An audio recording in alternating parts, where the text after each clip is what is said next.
So, Joe, do you see how to roll that? To get the 60 seconds of black, and then you just unfade it.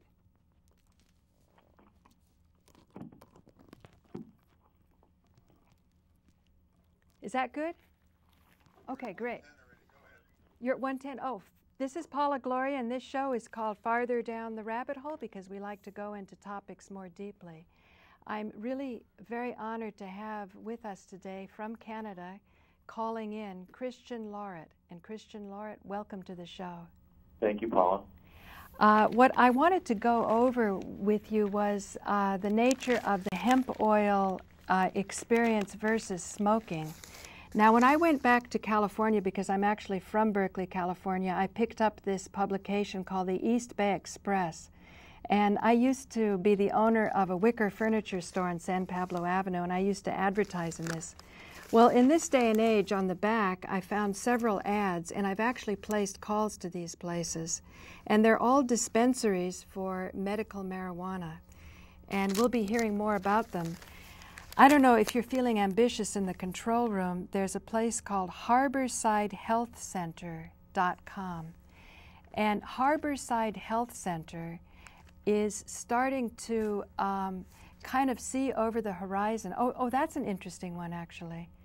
You might keep that, just open up a new one, and we might go back to that, because I want to go into the stigma about medical marijuana.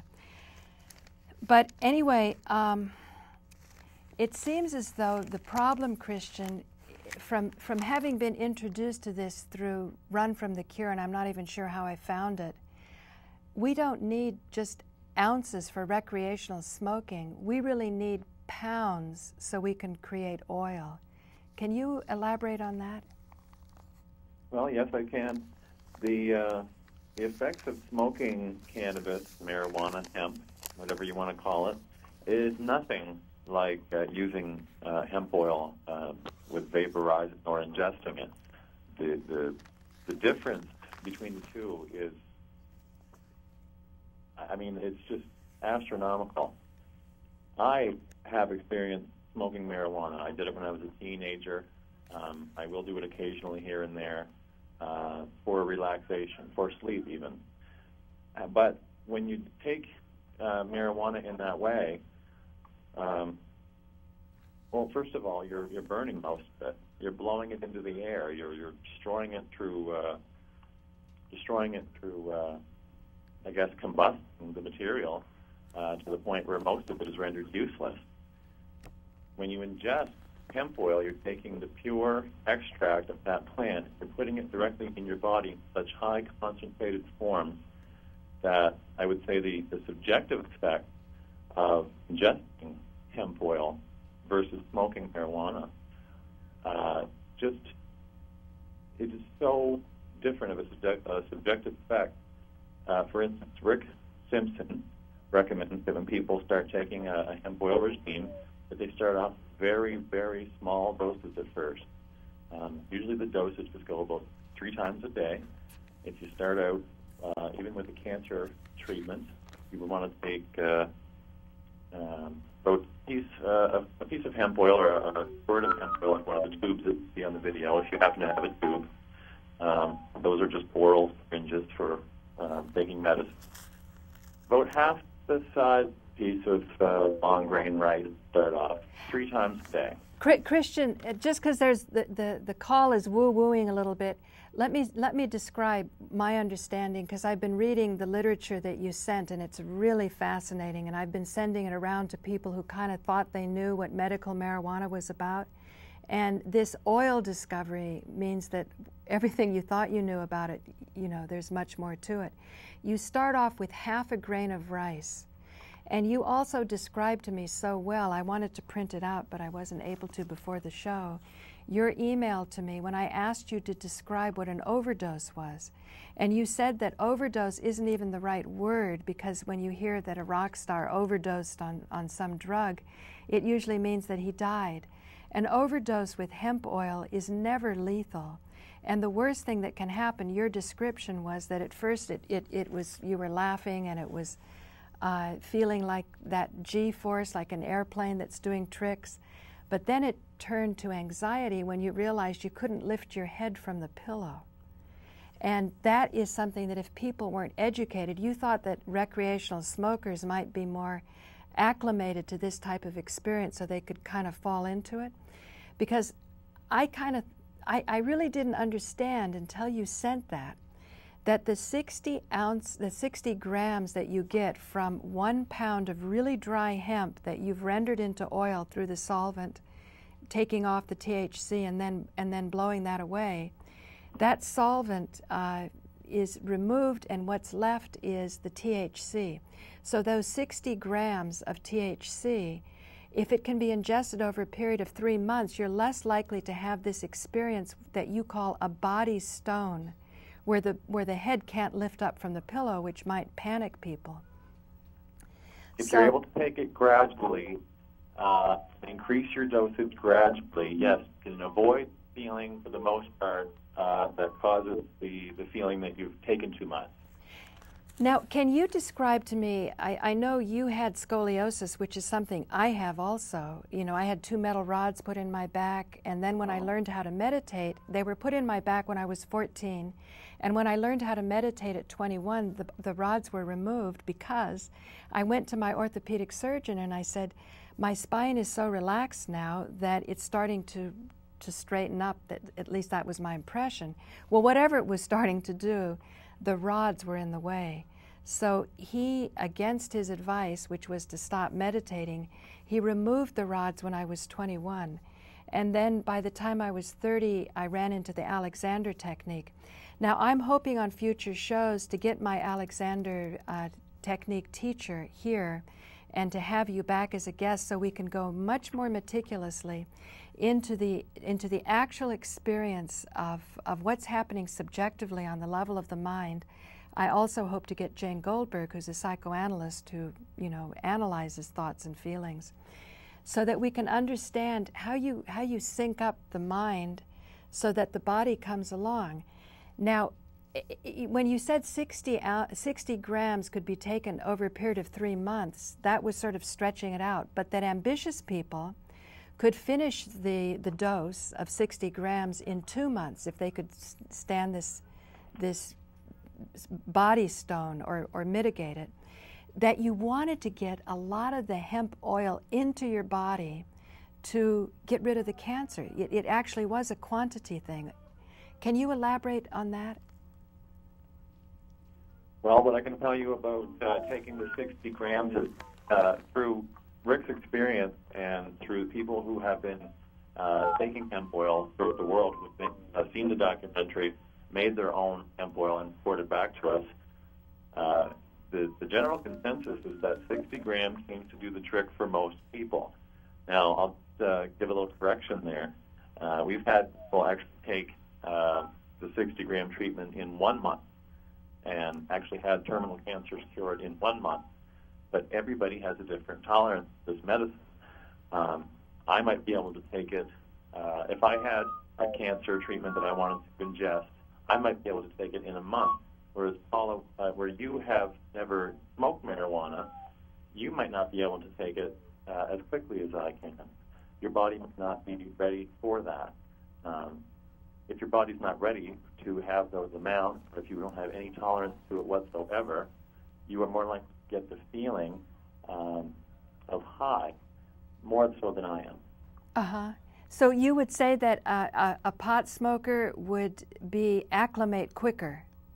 What I'm saying is that somebody who has had, I don't like the term pot myself, but if somebody who has been smoking marijuana or cannabis knows what it feels like to get the quote-unquote high, when they take the medicine, it's not going to alarm them as much as somebody who is just taking it for the first time. And I'll use alcohol as an example. Somebody who maybe lives until they're 40 years old and takes their first drink of alcohol and maybe overdoes it a little bit, they're not going to feel too good. That's what I'm saying. Right, right. Now, can you describe the healing process that goes on the mental or the psychological level? For example, if you have this body stone where the head doesn't even lift from the pillow, you know, you've overdosed a little, do you just sleep it off, or are there any processes of, psychological revelations? Because a lot of times people will say cancer was the best thing that ever happened to them, and in terms of realizing how precious life is, and sort of reviewing what they came here to do, and then either deciding to check out or stick around to do whatever it is their soul wants to do here. Is there anything like that going on?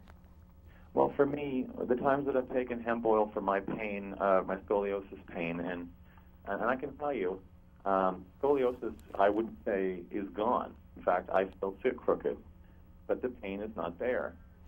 When I started taking hemp oil, 5 hours after I took the first dose was way less than half a grain of rice. Took a very small dab because I was a little concerned about eating this stuff. It was black color, and it just seemed like something that I wouldn't be ingesting, unless I was trying to experiment with this. It has a very earthy flavor, and it just isn't something that I found palatable first. That's such a tiny amount, Christian. Half a grain of rice. That's like, what do you use? Pins to pick it up? No, actually, because of the oral medication syringes that Rick decided to put it in.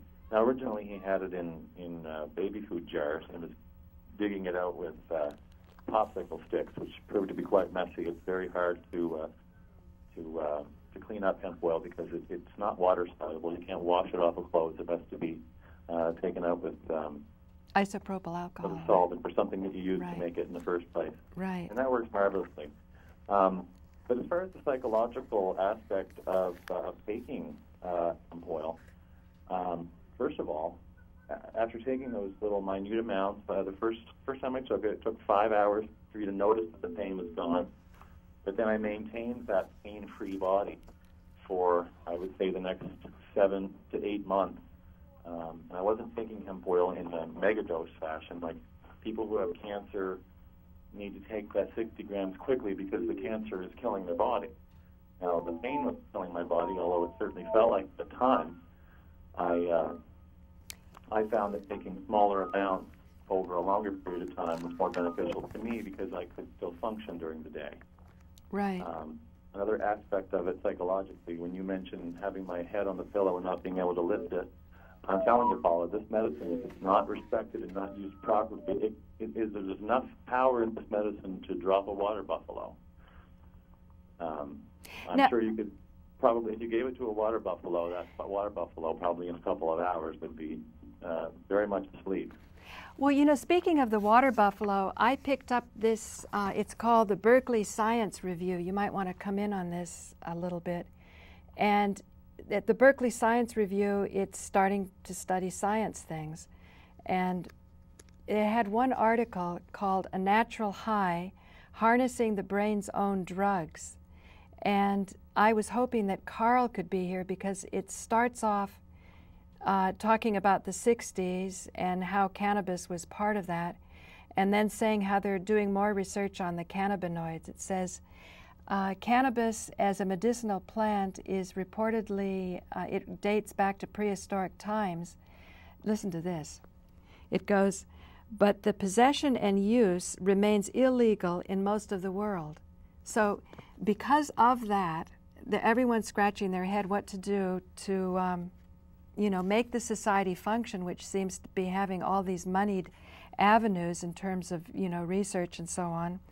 And this is how the article goes, and you might want to come. Well, we all know that beautiful pot plant, but take a look over here. See if you can come in on this one.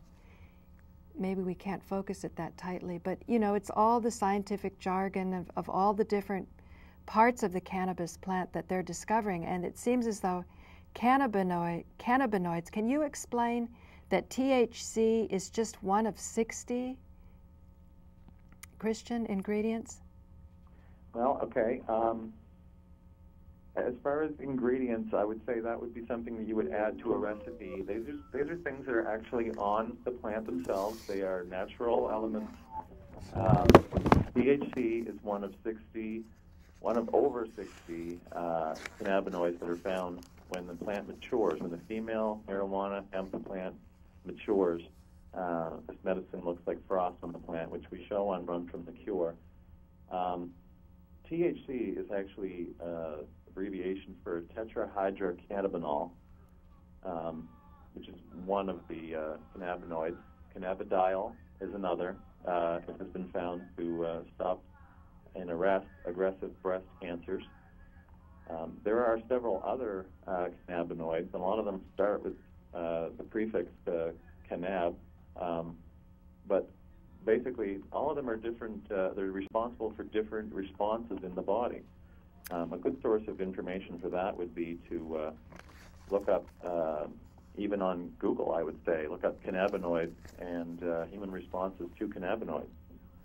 Now, when you talk about the aggressive breast cancers, can you elaborate? Because I always thought it was the THC that was so important, but it seems when you're making the hemp oil, it's got all 60 of these ingredients. Have you seen any women with breast cancer, or have you tracked any of the cases? With hemp oil, I have not. No, actually, the breast cancer information that we are getting is mostly coming from a university out of California. There is a group that call themselves Scientists Exploring Truth in Healing, or SETH for short. They call themselves SETH Group. I looked that up, by the way, on the website, and it seems as though the SETH Group is associated or inspired by that first channeled entity, Seth, which incidentally, Harold Channer, who's one of our longest-standing producers here at Manhattan Neighborhood Network, he has the only interview where Seth was channeling. Did you know that? I did not. Yeah, so That's exciting. Yeah, so it's got some spiritual inspiration, because oftentimes, you know, it's so exciting when you first come across this incredible information, and then you have an equal amount of horror when you realize that surely it's been blocked, and then you realize what financial interests are. And I'm always looking into ways to not end in that sort of blame and hate or feeling like a victim. Like, for example, the raids that were taking place in Rick's property while he was gone picking up his Cannabis Cup Award, Freedom Fighter of the Year. Where are you standing on that right now? Because you are in a small community, so these people that you caught on camera, I'm wondering, can you set that up on the tab and maybe as we're talking sort of roll that in, the raid, or maybe even Run from the Cure? One of those tabs will be Paula Gloria. I think I had set it up, and you can see along the side. Or if you're more familiar with your site, Joe, you can pick it up from your site. See, again, Carl Pearson had just done a show before talking about his idea for some financial revamping, using the internet so that we can find each other for tasks, that we don't have to work for Walmart. I mean, it seems as though you have to come up with some alternative modes of employment before you can expect people to come around. Like, it was heartbreaking when you were saying that some of the narcotics department people were sending their friends or family who had cancer over to Rick to get the oil right after they had done a raid and had removed the very plant material that was needed for the medicine upon which these people's lives depended. Where are you at on that?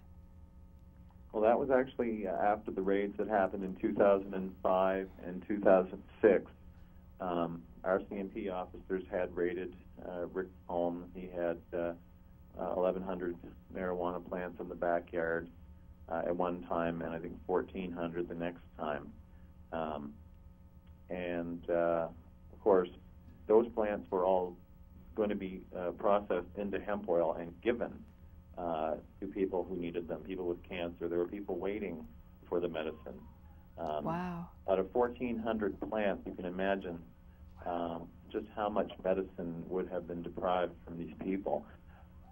Did they then find later that the very people who came to raid Rick's medicine and the people who needed it in our area here. This hadn't gone very far outside of our area at this time, but I know one officer in particular had come to Rick's door with his head down. He could not look Rick in the eye, but he basically said, "Can I please have some hemp oil for my father?" Wow. And Rick gave it to him.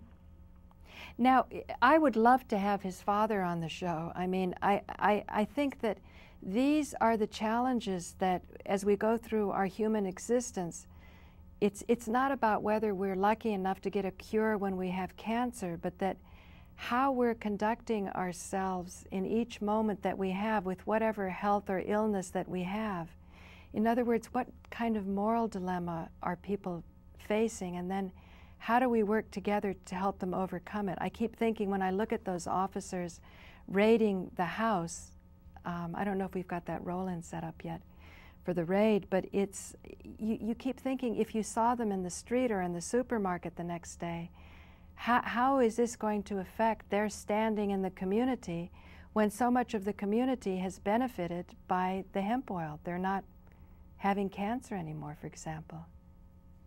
Well, we live in a very politically charged area here in Nova Scotia, Paula, and I guess what we're dealing with here is these officers have, I mean, as far as their jobs go and as far as what they've been doing with their jobs and how they've been performing them, I don't think it's been admirable.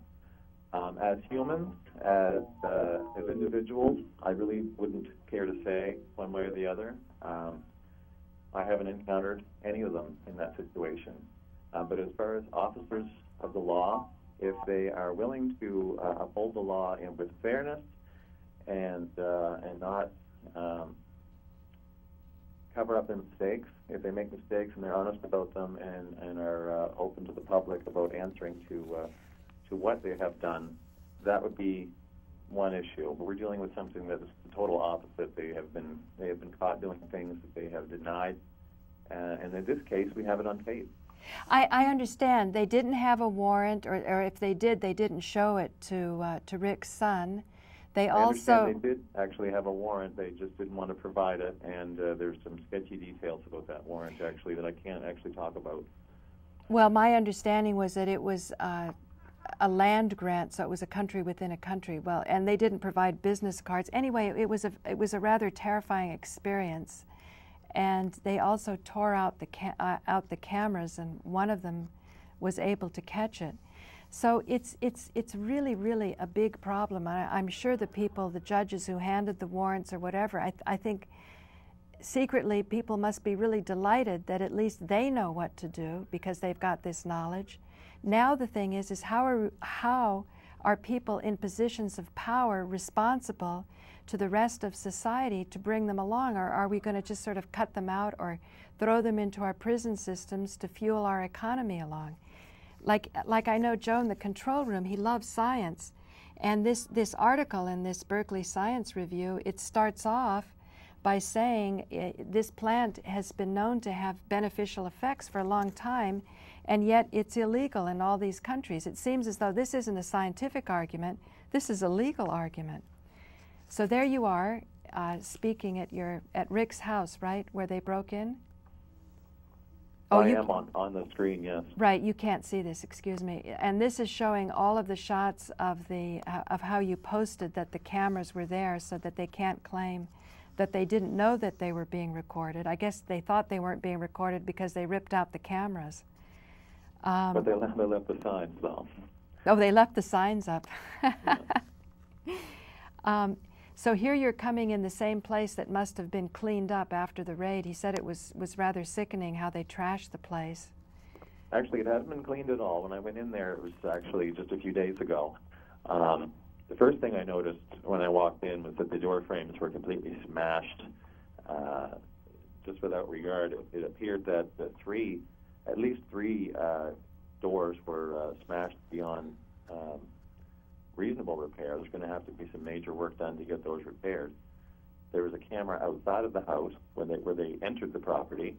On the actual raid footage, you can see the surveillance sticker that they have denied knowing about the surveillance at all. But you can see the surveillance sticker on the door that they smashed into, right on the raid footage. They came into the house and stole another camera that was, I believe, right in front of that door on the other side. And the one that continued to roll was actually on top of the refrigerator, and they missed it right until the point that I believe that you'd see the footage discontinue. Where do you think things are going to go from here, Christian? Well, what I'm hoping is that I have, through just truthful journalism, helped to create some doubt on whether or not the police are being honest in their endeavors to arrest Rick Simpson. I don't know what's going to happen. Rick's in exile in Europe, trying to bring this medicine to the forefront of the world. He has been mentioned in several magazines. He's not looking for credit. He's not looking for publicity. He's looking to get this information out to anybody. And I'm sure if somebody who was in a better position to do it would take the reins and actually do it properly, I'm sure he'd be very thankful about that. Unfortunately, we're just not seeing that happen. So he's pushing on. He's going to be spending his Christmas vacation away from his whole family here, his children, his grandchildren. And it's all because he's trying to help people like you and me, just to get the cure, get the help that they need. It seems as though you need... 2 minutes. Oh, we have 2 minutes only left. It goes by so quickly, Christian. I really look forward to working with you more on this and to putting this information out. And like in the case of Jane Goldberg, saying, because she has cancer patients as her particular expertise, she deals with the psychological component. And also the Alexander teacher, because like you say, you're not sitting straight, or, you know, sometimes pain can keep people from going into a more correct position. So any therapist who is working with, you know, bringing the body into better alignment mentally or physically, certainly would find hemp oil useful if pain is what's blocking. And usually the kinds of drugs that are given for schizophrenics, for example, it prevents them from feeling their feelings, and that's why pure psychoanalysts aren't interested in painkillers, because they're not able to get in touch with whatever their psychological blocks are. Do you have any thoughts about that as we end the show? I actually don't. I don't have a lot of insight to offer that situation, Paula, as far as the psychological effects and schizophrenia. I really don't have information to offer that particular aspect. Well, one thing I found from you is that it's certainly not addictive, because I know I've been enjoying ozone treatments, and ozone also isn't something that, you know, as soon as you don't have it, then you're feeling an absence of it, but rather that it's something you can build up from. Like after you got your alleviation of pain within 5 hours for scoliosis, you were able to be pain-free for a long time without taking hemp oil. Is that correct? That's correct. Actually, people that take hemp oil often forget to take more of it, which I guess is the exact opposite of being addicted, because you don't look for it like addiction would call for somebody to have drug-seeking behaviors. So, Christian, we have to wrap it up because we've come to the end of the show. Thank you for joining me. My name is Paula Gloria, and stay tuned because we'll have Christian Laurette as a guest in the future. Thank you. Paula. Thank you, Christian. And Joe, can you talk to me? Do you know if we can do another show? Or I saw them kind of flying around. We don't have enough help in the control room, maybe, is what's preventing it? Nobody's complaining. Nobody's complaining? Should we go on then? Yeah. I'm good with it. You're up for it? Yeah. Do you think you could find that kind of creepy one that you didn't like about the, and then, or can you give me a break here, Christian? I want to set something up in the control room because Joe's all by himself. Certainly. I might do a little bit of a roll-in of that and us discussing while it's rolling in about the stigma that hemp. Yes. What is it called? I'll describe. We're about ready to roll. It's the first of my favorites. Oh, I see it. Hi, this is Paula Gloria, and this show is called Farther Down the Rabbit Hole because we like to go into topics more deeply. I'm very honored that I've been able to have the show for as many seasons as I've had, and that in doing the show and inviting guests and learning about different topics, I myself have been able to grow and to mature. And one of the greatest gifts I think that a human being can have is the gift of knowledge.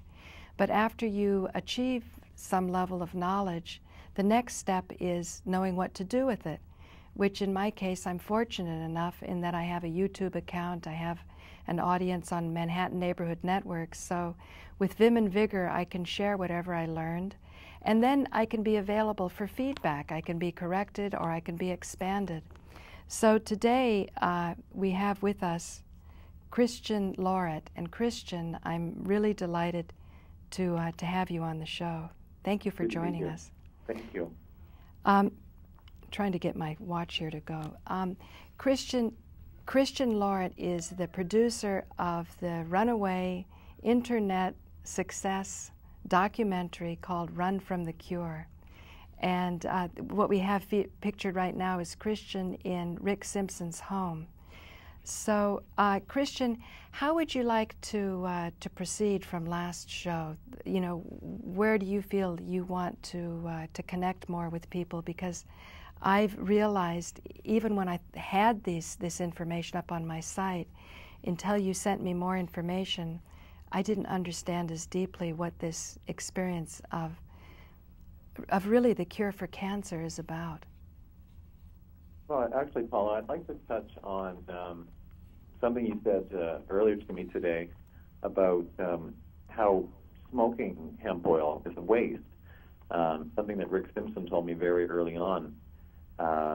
Smoking hemp is no doubt medicinal. I have used smoked hemp, marijuana, cannabis. I've tried it for pain. I found that it basically intensified my pain, but I have been to meetings with Rick at Dalhousie University in Halifax, Nova Scotia. We have done talks on hemp oil to groups. There was actually a group called Maritimers Unite for Medical Marijuana, the MUM group. They meet there, I believe, every so often, and they actually have invited Rick Simpson down as a guest speaker on a number of occasions. And they are very convinced that smoking marijuana is beneficial to them. And after meeting them and seeing the conditions that they have, I have to tend to believe that they have something there. But one of the things that we have to remember is when you make hemp oil out of dry marijuana cannabis, what you're actually doing is concentrating all of the hemp marijuana medicine that you have in front of you into very, very small looking amounts.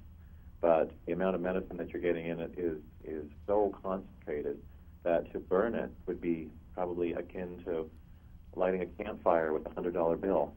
Ah, that's a good way to put it.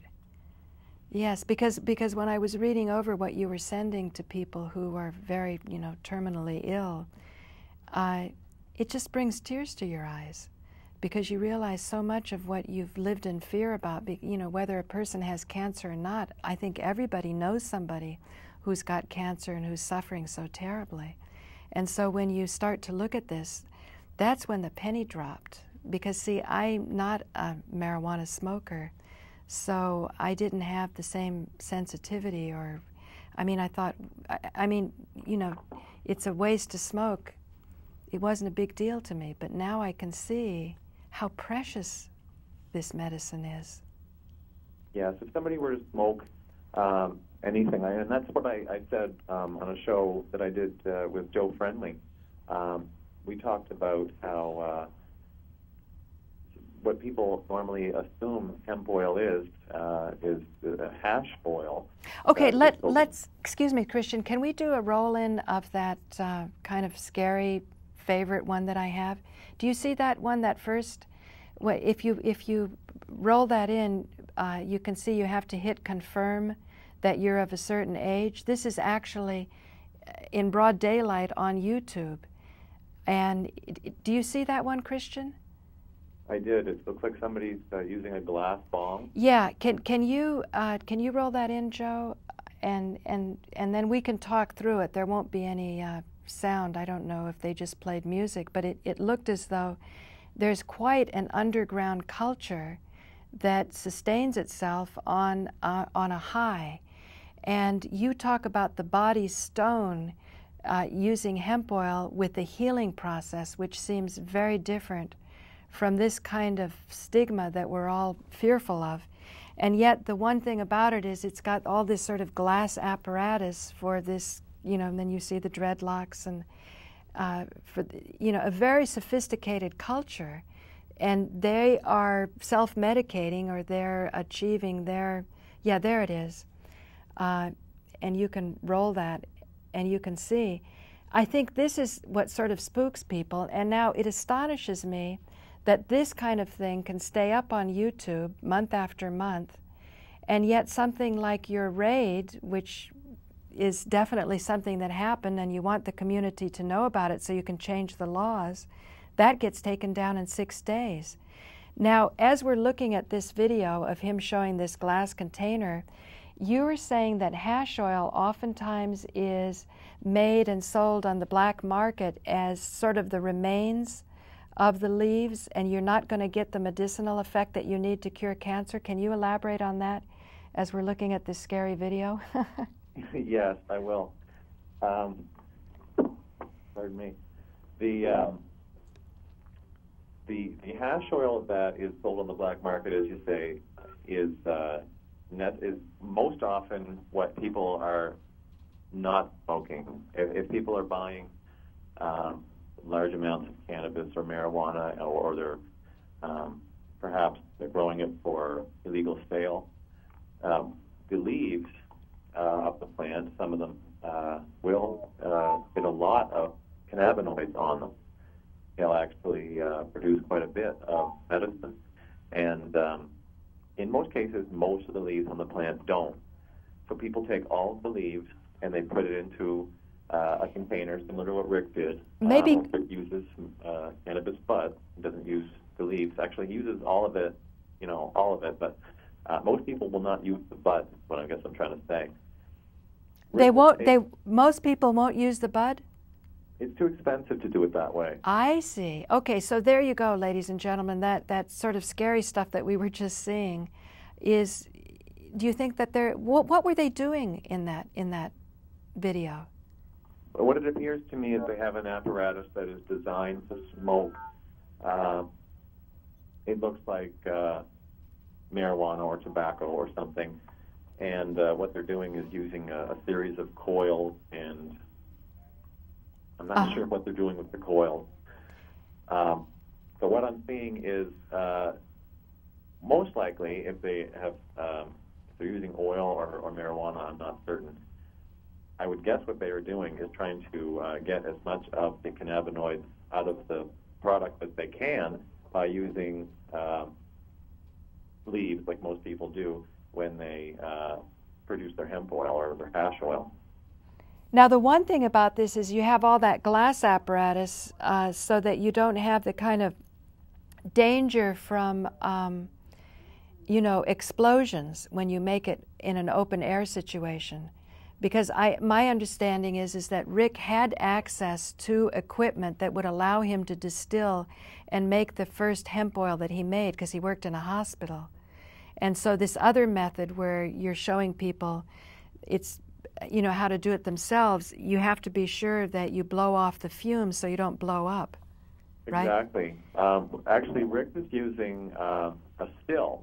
He had stills to make hemp oil that would reclaim the solvent, and the hemp oil was I believe it was much purer at that time. It's certainly the most safest way to do it because you're not exposing the solvents to the air, you're not creating the fumes in your house, and I wouldn't recommend it, but you probably could have an open flame around the still and it wouldn't blow. Now, isn't it true that if you have a still in your house, you're going to get arrested, or it's probably not legal to have that? Isn't that how it works? I'm not sure if it's illegal to own a still. I suppose it depends on what you've been discovered using it for. When Rick was raided in 2005, the police stole his still, and of course he was reduced to doing it in some different way. Stills are quite expensive. To those who don't know, a good still will run you quite a number of hundreds of dollars. I just want to interrupt, and then I'll let you go on, just so people won't be kind of creeped out about stills and so on. If you come in on this, what I'm holding up, you can't see this until you see it posted, is a container of milk that you can buy at Whole Foods in California. Now, this milk is raw milk, and it's not legal in the state of New York. There's tremendous health benefits to raw milk. And I'm just wanting to use this to illustrate that we're living in a time where even we're criminals for wanting milk as it comes straight from the cow. So you can, just to kind of wrap our heads around why we're in this dismal condition where we're made to feel like criminals, simply forgetting what we need to get to be healthy. Do you have a comment, Christian? Well, yes. I mean, the police around here are not necessarily tracking down people who are using hemp oil for medicinal purposes, but they do seem to be putting on a show of authority. At the very least, they do shock and awe campaigns in the summertime with their helicopters and. Shock and awe, that's a funny expression. Well, that's what they do, and they actually ran a van off of the road trying to drive to a very tiny community that has about 300 to 400 people in it. They were driving so fast through the town to scare everyone that they actually put a van in the ditch, had to have it towed away. Okay. And in actuality, what they came away with, I think this was brought on by the hemp oil thing that Rick was doing in Macan. That's the town I'm talking about in Nova Scotia where they did this. They came away with, I think, 3 or 4 small bags of marijuana that people had. They were looking for major. I mean, how much money they would have spent to have those people out there in the first place, and how much marijuana they actually took off of the street. I just don't see where the worth in it is. I don't see why I think that this is a good idea. Why is this a good drug strategy? Well, who do you think they're trying to impress? Like, in other words, we know that these pharmaceutical companies are worth ungodly amounts of money and their shareholders and so on. So here you have this little area of Nova Scotia, this little jewel in the universe, where you have not only healed people of cancer, you've also perfected kind of your own medical school because you've learned so much. I was reading with huge fascination what you sent me. It's so interesting. Now, surely this is known. That's what Rick said. He goes, I'm an engineer, It didn't take me long to figure it out. So the pharmaceuticals, they surely must know this.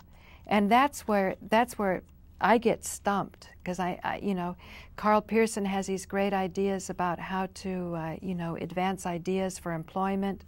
But it's always like it seems like you need big money to actually get something moving. Have you and your colleagues at Phoenix Tears been thinking about this? Oh, absolutely. Every day, I would say. Is there a way to change the laws? Is there a way to change what we're actually living as a society with these restrictions on our choices? Is there another way to do it besides changing the law? Maybe we could find a way to make this information available so people could come up with these ideas and create employment with it. I know that hemp before the war and during the First World War was very, very lucrative for America, and it was being cultivated everywhere. In fact, there was a video called Hemp for Victory. Excuse me, before World War II? It was before World War I believe. It was okay. It was, definitely before World War II. There was the U.S. Department of Agriculture released a video called Hemp for Victory, which later was buried in United States archive and later uncovered, which I actually sent you a link to. Right. Right. It basically shows how hemp was being used and by farmers, and you can see just fields and fields and fields of it. They describe the male hemp plant, the female hemp plant, and show it being processed. Wow. Joe, can you set up that tab of Health Side? It's called Harbor Side Health Center. And maybe you can roll it in, as I explained to Christian, something that I discovered today when I was, looking around the East Bay Express, because it's legal in California. That gives an idea of how some people are tackling this problem of how to market it or how to bring it out into society. And you'll see when I post the video, or you can go to, if you're curious, you can actually go, why don't you do it now? You can go to harborsidehealthcenter.com, Harbor, Harbor, sidehealthcenter.com. And what you'll see is a very polished video about an operation that's just the opposite of those sort of scary still that we were looking at before, that's been up on YouTube for people to learn how to kind of get that sort of underground criminal-esque high where you've got your own subculture. This is something that's using elegance and finesse and marketing to bring it more into the mainstream. But are you there yet, or Christian? Or I'm seeing this, yes. It looks like a very clean, organized clinic. Right, exactly. And maybe Joe can roll that in as well. Can't find it. Oh, I had one tab on there. If you can't find it, you can retype it in. It's called Harbor Side Health Center. But I had the far tab on the right all set up to do that. Otherwise, it's Harbor Side Health Center. So it's very clean, it's very polished, but as you're looking at it, what do you notice, Christian? There's marijuana plants everywhere. And it's beautiful, right? Oh, it is. It looks like a spa. Right. No, what we're having here is still run from the cure. If you go over to the far right, there should be a tab that was set up. But anyway, I'll get it in editing. As you go farther along, you in that video, you'll see all the exquisite little. It's like you're going to Tiffany's. Do you see that part, Christian? I do see the part where people are looking through glass at the product. Right. I believe it's cannabis. Now, what are your first gut reactions to that, as somebody who has worked with terminally ill people, or worked with a man who's worked with hundreds and hundreds of terminally ill people? Well, this is something that definitely should be adopted everywhere in the world. This should be available to people who need it. If people want to smoke marijuana, I don't have any problem with that. We are not advocating for the smoking of anything. But if you can go into a store or a dispensary and buy the marijuana or the medicine that you need, rather than being forced to go to a doctor and get a prescription that you don't really want or that may not work for you, maybe too expensive for you to begin with, why not get something that works? Why not be allowed to make that choice? This is what I see happening here. These people are able to, people in California at least, are able to go in and not only get marijuana, but they have varied choices of marijuana, indicas, sativas, these different strains. You're seeing that on the roll-in there? I call it a roll-in because I was trying to roll it in here, but is that what you're seeing now at Harborside Health? Christian? Oh, yes, I'm watching the video right now. Yeah, so do you see how it's exquisite, like Tiffany's? My only concern is you wonder, what is this going to cost? And if it's expensive again, is that going to make it inaccessible to people who are not having health insurance, but they have cancer? Well, what I like to explain to somebody who may have cancer, who wants to try hemp oil as an alternative treatment, and I say alternative as opposed to conventional, you don't necessarily have to make all of the hemp oil at once. Some people are going to find that a pound of bone-dry marijuana is probably more than a lot of people have lying around the house available for something like this. And of course, if it's made wrong, then you run the risk of wasting that entire investment. Certainly, I wouldn't recommend that somebody who thinks they made their own hemp oil incorrectly throw it out, but probably ways to fix the process. You can certainly write into us at Phoenix Tears, and we'll help you as best we can. But when we're talking about making your own hemp oil for cancer, you don't necessarily need to make 60 grams of it all at once. Obviously, you're not going to take it all at once. So what I would recommend maybe is get an ounce of marijuana and make that into hemp oil using the same process that we discuss on the website or the video, just in smaller amounts. I think the feeling about making it all at once, though, is it looks like it's a difficult process that you don't want to go through that often. But I can imagine also you don't want to ruin a pound either by overheating and ruining the THC. Is that correct? That's correct. If the whole, if you look at the movie Run from the Cure, when you see the oil, when the solvent has basically boiled off to nothing, you see how little you get out of the entire fat. It's very, very small amount. Well, that's I'd say what a waste to smoke it, because you go through all that investment, all that time and effort to make medicine that actually is, I guess, the next best thing to magical. Right. And you got to be very careful that you're not burning that medicine. There's a certain temperature that you cannot go over. Right. And it is mentioned on the movie, but I can't remember that temperature at this moment. moment. I know, and then you would wind up taking it and die of cancer because you killed all the magical parts of it. Is that correct? Well, that certainly is a possibility. If the medicine is damaged, if the medicine isn't working, I mean, one of the things that Rick says in the movie, Rick Simpson says in the movie, is you can smoke hemp joints till the cows come home, but it won't cure your cancer, and the government knows it. Right. So, and also Rick was pushing for pharmaceutical grade hemp oil production for precisely this reason, because when somebody's very ill, you want to make sure it's done correctly. Well, what Rick would like to see happen is have a Phoenix Tears farm with a wide production area, so this hemp can be grown in a controlled environment, so the best hemp strains can be used, the best hemp strains can be selected and be made into oil for people who need it, and provide this medicine to people, not only in a controlled manner, but on a donation basis. So if you don't have health insurance and you don't have the money to pay for a cancer treatment, you get it anyway. That's what Rick's dream is for Phoenix Tears. Right.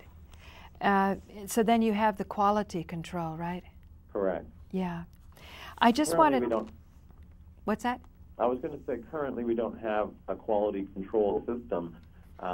Rick actually does the quality control for all the hemp oil that he has been producing. Rick will try the hemp oil. Rick knows what the hemp oil feels like that has been effective for people. And if it's not concentrated enough, it doesn't get used. I see. I also wanted to see if you could, if you're there at the switcher, Joe, you can zoom in on this.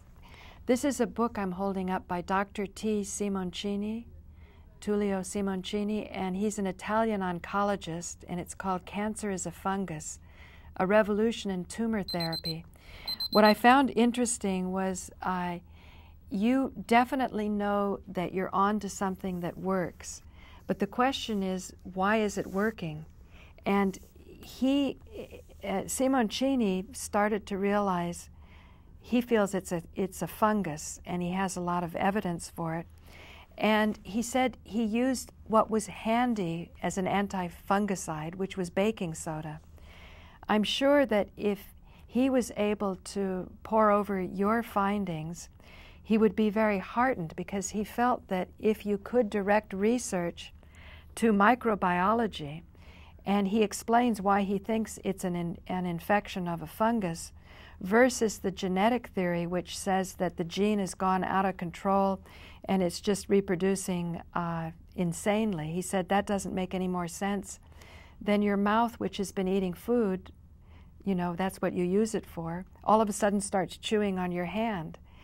And he actually goes into the oncology textbooks themselves, showing that conclusions are made in a grandiose way, but they're based on assumptions which in other parts of the oncology textbook have never been demonstrated to be so.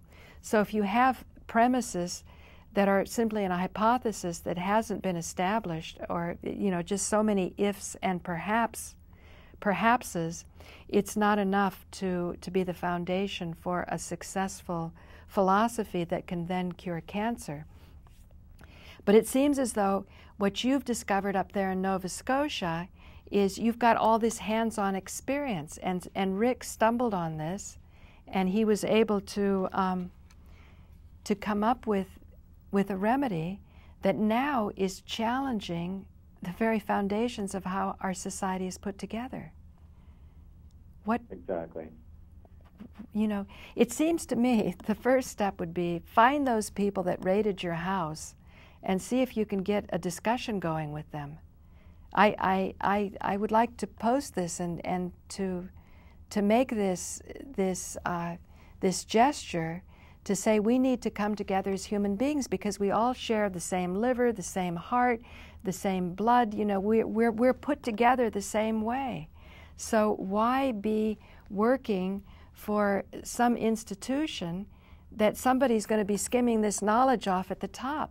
You know what I'm saying? Yes.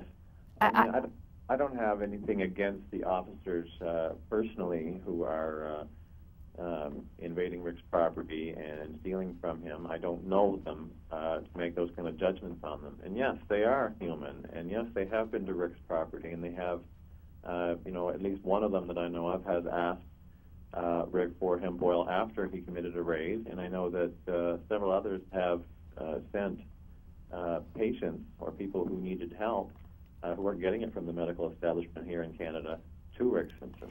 Well, I'm going to end the show because we're coming to the end again with this bottle of raw milk, which you can get in California if Joe's available there to zoom in on this.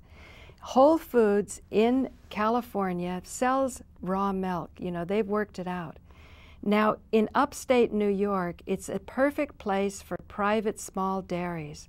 And yet, what is the fastest growing industry in upstate New York? It's the prisons. So people are required, instead of working on a dairy farm, they get to be guards in a prison. Like, how much fun is that?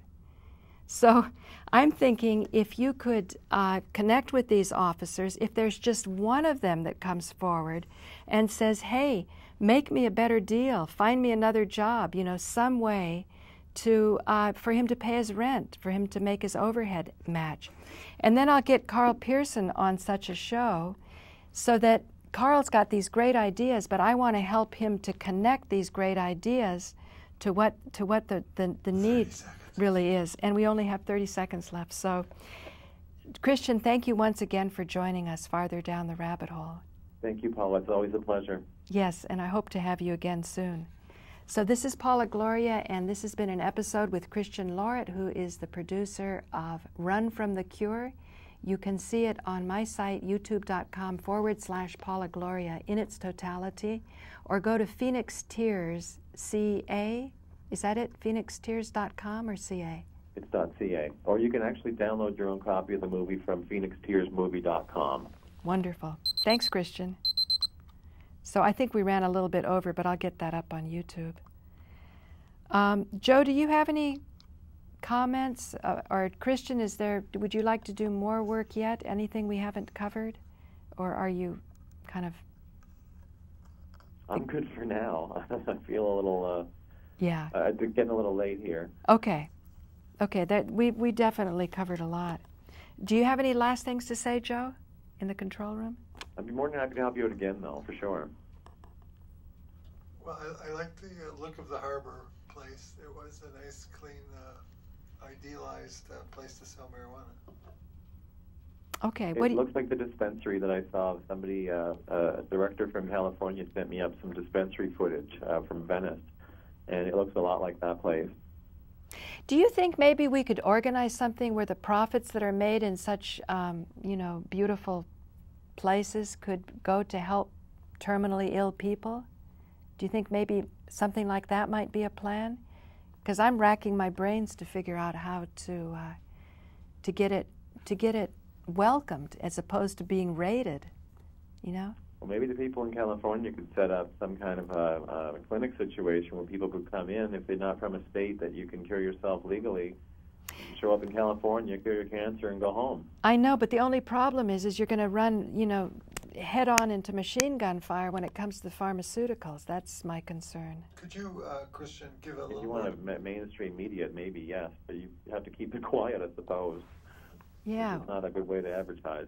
We have to walk this fine line. Christian, could you give some of the details when Rick went to the Royal Canadian Police, or at least the Amherst Police, and presented them with his evidence, and then they went around and raided him? Joe, could you make it to the 2-shot and just and keep the tapes rolling for this last bit and come out and join me on camera? Did you hear what he said, Christian? He wants me to discuss how Rick went to the police to try to get some cooperation. Right. Let me know when you're ready. Yeah. Are you? Can you come out, Joe? While we have, just put it on the put it on the wide shot. Because I think this is pretty important. Did you lose your studio people? What's that? Did you lose your studio people? Yeah, we lost our studio people. But Joe's setting it up even nicer. Okay. Can you hold this until I find the clip? Whoops. Here. I didn't leave it. No, it's here somewhere. Oh, there it is. Okay, Joe, just... So when he went to the police and said, here's what I've been doing, here's the people I've cured, here's a copy of my video to look at and all that, were they civil? Were they civil, Christian? Did they listen politely? Well, what I understand, I wasn't with Rick when this all happened, but what Rick has explained to me is that he made a videotape, I should say, of some of the people he had been curing. He did before and after shots, a lot of people, with photographs, with video. He went to the RCMP headquarters here in Amherst, and he explained to them what he had proposed to do. He planted the marijuana. It grew, and just before it was ready to be harvested, they came and took it, and they didn't charge him. They actually didn't charge him that time. I'm not sure why. I don't understand the details of that, but that was one of the interesting things about that raid. He wasn't charged the first time. Well, Christian, it would seem as though they wouldn't charge him because when the word starts going around how good this is, it just seems like he must have so many friends, people who just love him so much. Well, he does. He does. He has a lot of people that give him 100% trust, even though he's not a doctor, and it's because of the results that he's been showing. And basically, a lot of people wonder, where are these people? How come we don't hear from them? Well, you're hearing from one of them right now because I was actually a patient of Rick's, and I use patient loosely because he is not a doctor. He's a power engineer by trade. But I am living walking proof that hemp oil works for chronic pain, and it works for getting rid of asthma, or at least controlling asthma symptoms. My asthma's gone. I can't guarantee that if you had asthma and you vaporized hemp oil, it would work for you, but it worked for me. And I can tell you that the people that Rick's medical history, he's keeping their names private. He does tell stories. He does give anecdotal, I guess, information about people he's seen. But as far as their privacy is concerned, he does hold that a top priority, especially because the law is so strict about us using this. I was just thinking, he wasn't arrested because they know that they need him, maybe in case they get cancer, that they'd like to. I don't think that was well, I don't know. It is interesting that they cut him that much slack, but the next time they did arrest him, or that was the last time?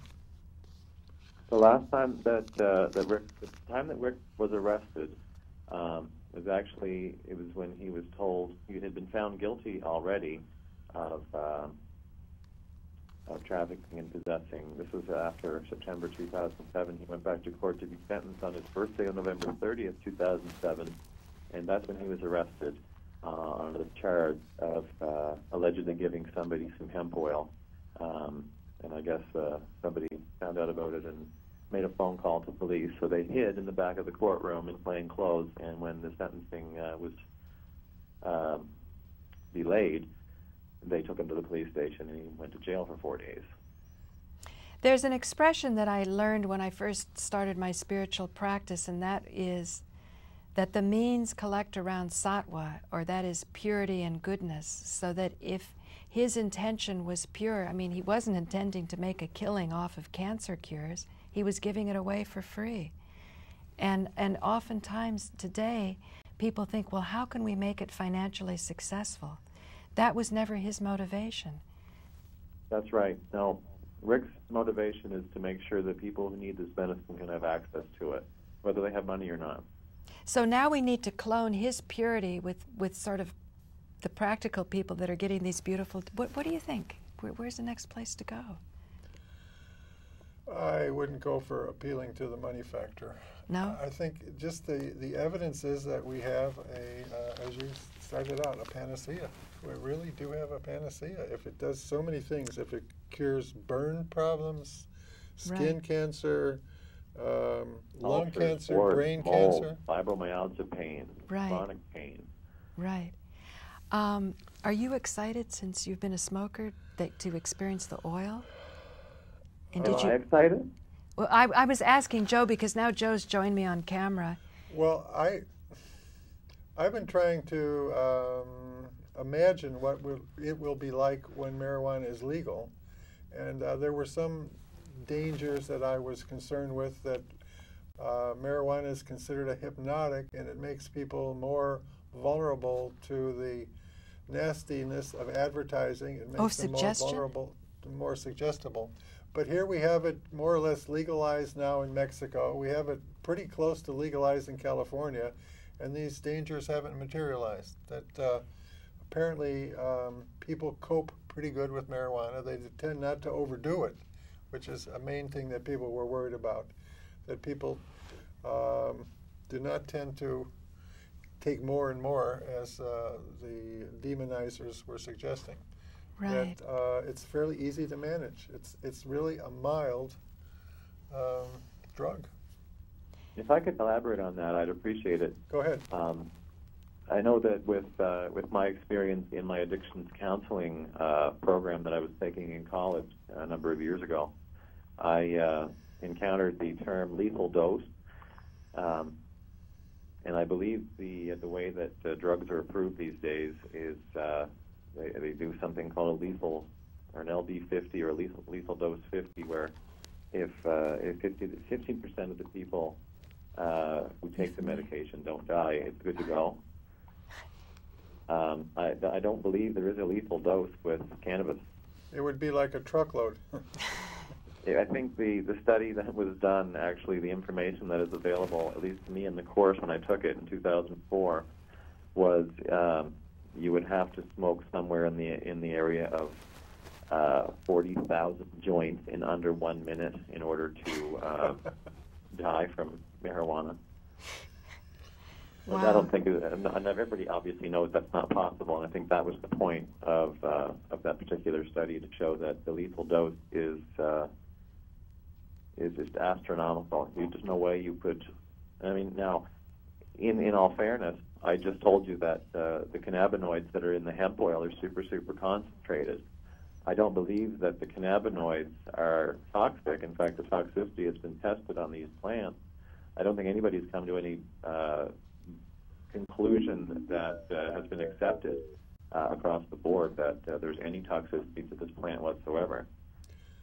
Now, one thing is, you've said that his success rate is of the order of 70%, and I appreciate the modesty involved, but the reason the number is that low and not 100% is that a lot of what he's dealing with is people who are already suffering from chemotherapy? Correct. People who have taken chemotherapy and have been unsuccessful. A number of the people who came to Rick Simpson for hemp oil treatment for cancers, for terminal cancers, are people who were originally turned away by the medical system because they couldn't help them.